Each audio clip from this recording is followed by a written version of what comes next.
স্বাগত বন্ধুরা AS100-এ। আজকে চতুর্থ শ্রেণীর কিছু সংক্ষিপ্ত প্রশ্ন নিয়ে গণিতের আলোচনা করব। তো সময় নষ্ট না করে শুরু করা যাক। একদম প্রথমেই দেখো, যেসব সংখ্যার এককের ঘরে শূন্য থাকে সেই সব সংখ্যাকে 10 দিয়ে ভাগ করলে ভাগশেষ হবে ড্যাশ। এটা শূন্যস্থান পূরণ। তো অঙ্কটা একটু ভালো করে বুঝে নাও। যেসব সংখ্যার এককের ঘরে শূন্য, একক মানে ধরো দু অঙ্কের যদি একটা সংখ্যা লেখো, আমি 30 লিখলাম, এখানে এককের ঘর কোনটা? পিছনের দিকটা, মানে পিছনের ঘরটা। তো এটা শূন্য। আর তুমি 40 লিখতে পারো, এককের ঘরে দেখো শূন্য, পিছনে শূন্য আছে। বা তুমি 100 লিখতে পারো, দেখো একদম এককের ঘরে শূন্য আছে।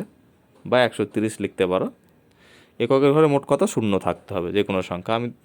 এবং সেই সংখ্যাটাকে যদি তুমি 10 দিয়ে ভাগ করো, ভাগশেষ কত থাকবে? তো আমি দেখো এখানে 40 নিলাম, 40কে 10 দিয়ে আমি ভাগ করছি। 10-এর নামটা 4 বার পড়লে 40, 40-এর নিচে 40 বসাচ্ছি, এবারে বিয়োগ করছি। কত বিয়োগ হলো? শূন্য, মানে ভাগশেষ শূন্য। বা তুমি 130কে যদি 10 দিয়ে ভাগ করো, 10 1-কে 10, বিয়োগ করছি, 3 নামলো, শূন্যটাকে নামালাম, 30, আবার 10-এর নামটা 3 বার পড়লে 30।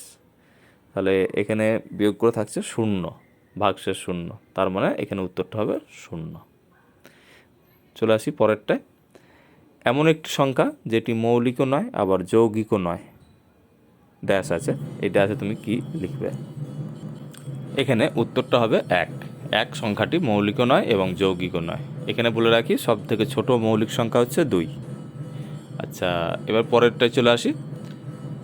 8 3 5 6, এটাকে আমি বলতে পারি 8356 গ্রাম সমান ড্যাশ ক্রিয়া ড্যাশ গ্রাম। এইরকম একটা ভিডিও তোমাদের দেওয়া আছে, দেখবে কিলোগ্রাম, হেক্টোগ্রাম, ডেকাগ্রাম, মানে এটা কিভাবে কনভার্ট করতে হয়।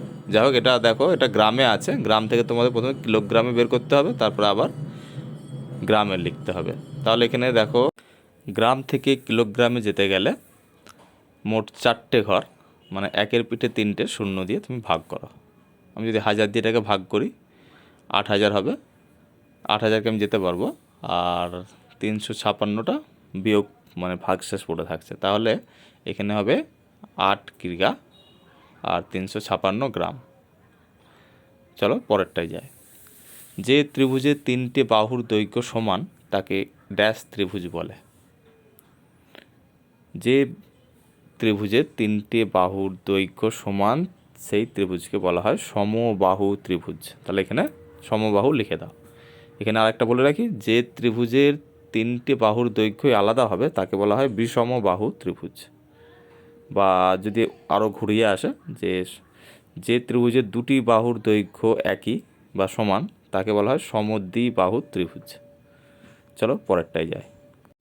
প্রতিটা সার্কেলে যে সংখ্যাগুলো আছে সেগুলো দেখে শেষের সার্কেলে কি হবে, এটা হচ্ছে অ্যাকচুয়ালি ছন্দ বিন্যাস টাইপের একটা অঙ্ক। তো সেটা শূন্যস্থানে তোমরা লিখবে।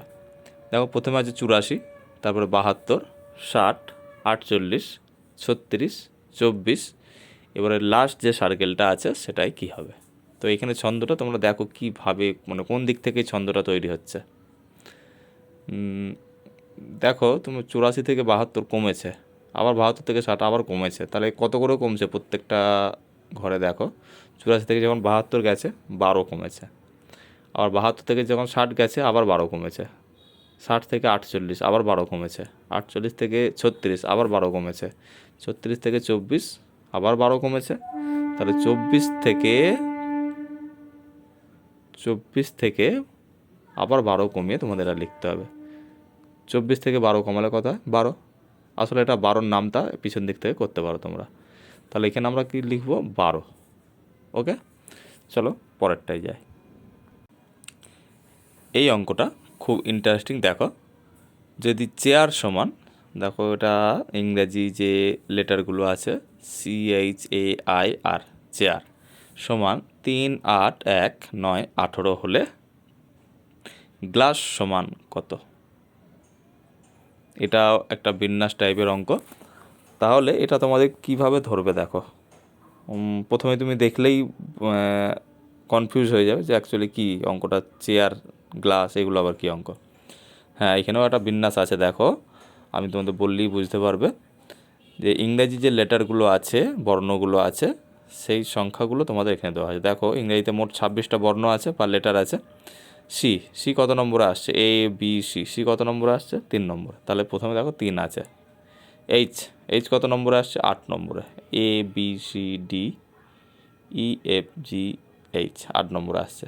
তারপরে এ, এ লেটারটা আসছে 1 নম্বরে, 1 আছে তাই। আইটা আসছে 9 নম্বরে, তাই এখানে 9 আছে।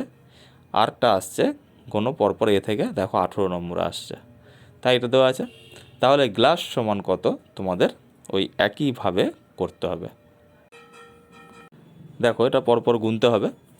জিটা কত নম্বরে আসছে দেখো, এ থেকে কোনো A B C D E F G, জিটা 7 নম্বরে আসছে।